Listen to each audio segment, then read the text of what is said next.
CISE ने passing percent में change किया है, और अगर चेंज किया है तो कितना चेंज किया है, क्योंकि यहां पर बताया जा रहा है कि 2024 में नेशनल एजुकेशन पॉलिसी 2024 इनैक्ट होने के बाद से पूरी तरह से जो रिपोर्ट कार्ड है वे बदल जाएंगे दो लेवल पर, एक मार्क्स के लेवल पर, दूसरा ग्रेड के लेवल पर, और यह मल्टी डायनामिक हो जाएगा, मल्टीट्यूडनल हो जाएगा, और इन सब से बढ़कर स्टूडेंट के पर्सनल आइडेंटिटी को रिफ्लेक्ट करेगा।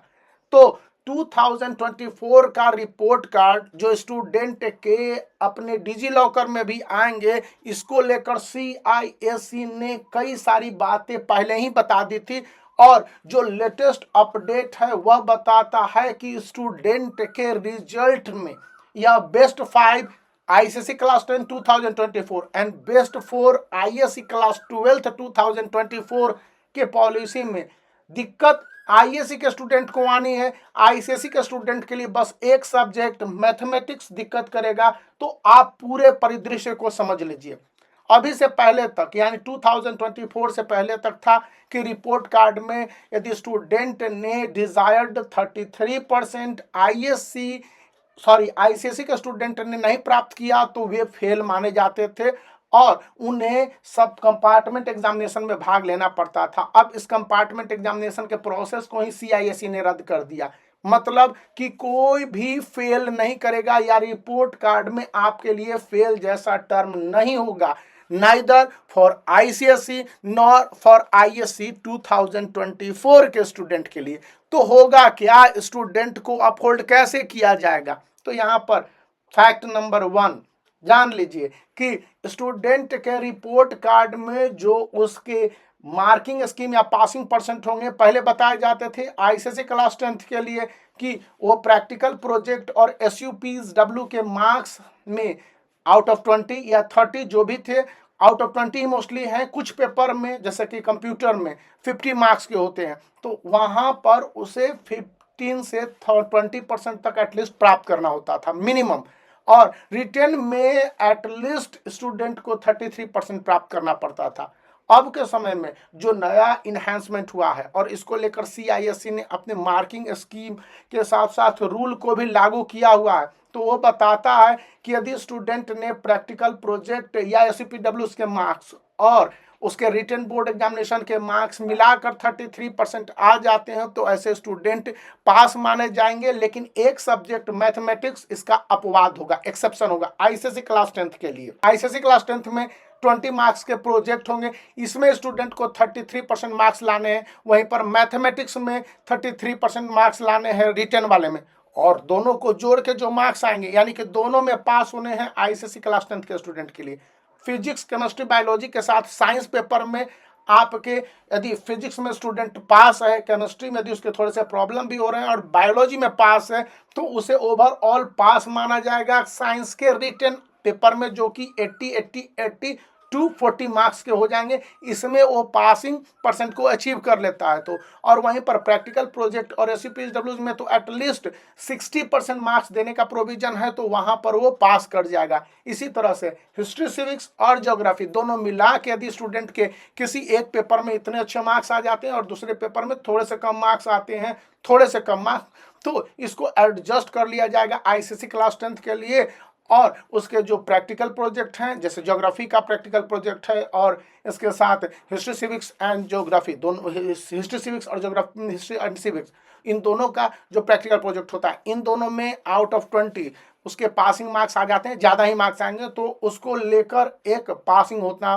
बहुत आसान हो जाएगा। इंग्लिश पेपर 1 और इंग्लिश पेपर 2 में इसी तरह से है, हालांकि ये कंपलसरी सब्जेक्ट है, और बताया गया है कि इंग्लिश पेपर 1 और इंग्लिश पेपर 2 में ICSE एंड ISE के स्टूडेंट को 2024 में सेपरेटली पास होने हैं। यह एक कंपलसरी सब्जेक्ट जिसको CISE ने अपने हिसाब से डिटरमाइन किया है, लेकिन यहाँ पर भी टेक्निकल बेनिफिट मिलते हैं स्टूडेंट जो ICSE एंड ISE के हैं, क्योंकि इंग्लिश पेपर 1 और इंग्लिश पेपर 2 के अलग अलग एग्जामिनेशन कंडक्ट होते हैं। लेकिन बेस्ट 5 में ICSE क्लास 10 के लिए इंग्लिश पेपर 1 का मार्क्स 100 में गिना जाएगा,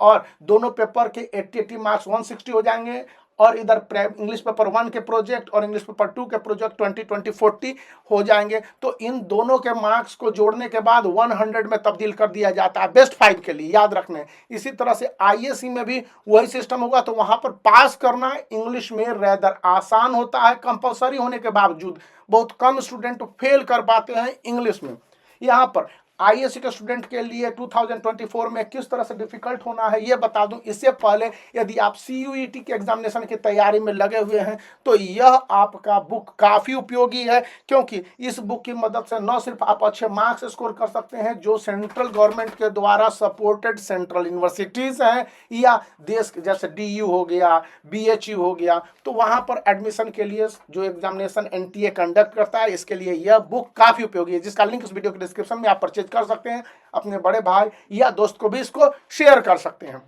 अब आईएससी के पासिंग परसेंट में समझ लीजिए कि क्या सब प्रॉब्लम बढ़ने वाले या सुधरने वाले हैं। तो यहां पर आईएससी के स्टूडेंट के लिए फिजिक्स के पेपर 70 मार्क्स के होंगे, 30 मार्क्स के प्रैक्टिकल प्रोजेक्ट होंगे। यदि स्टूडेंट 30 मार्क्स के प्रैक्टिकल प्रोजेक्ट में आउट ऑफ 30 27 मार्क्स ले आता है,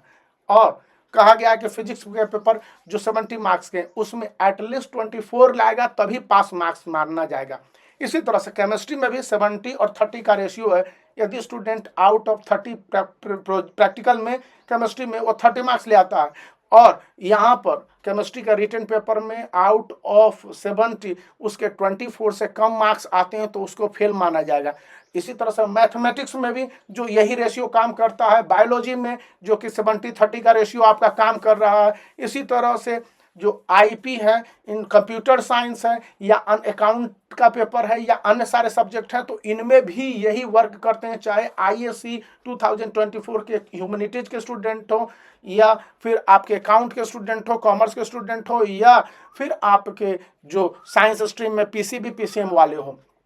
रूल जो बताया जा रहा है कि थोड़ा सा डिफिकल्ट है, तो इसमें स्टूडेंट को मदद कैसे मिल पा रही है, या यह एक हैप्पी न्यूज है। यदि physics, chemistry, biology, account, psychology के पेपर 4 अप्रैल को होने हैं, उसके बाद तो जितने भी पेपर हैं इनमें यदि student 1 marks, 2 marks, 3 marks, 4 marks या 5 मार्क्स तक से फेल करते नजर आ रहे हैं, उनको मार्क्स देकर पास कर दिया जा रहा है, और कोई इस तरह के प्रॉब्लम नहीं क्रिएट किए गए हैं। जो अभी तक की जानकारी है बताई जा रही है कि स्टूडेंट को अच्छी तरह से पास कर दिया जा रहा है। और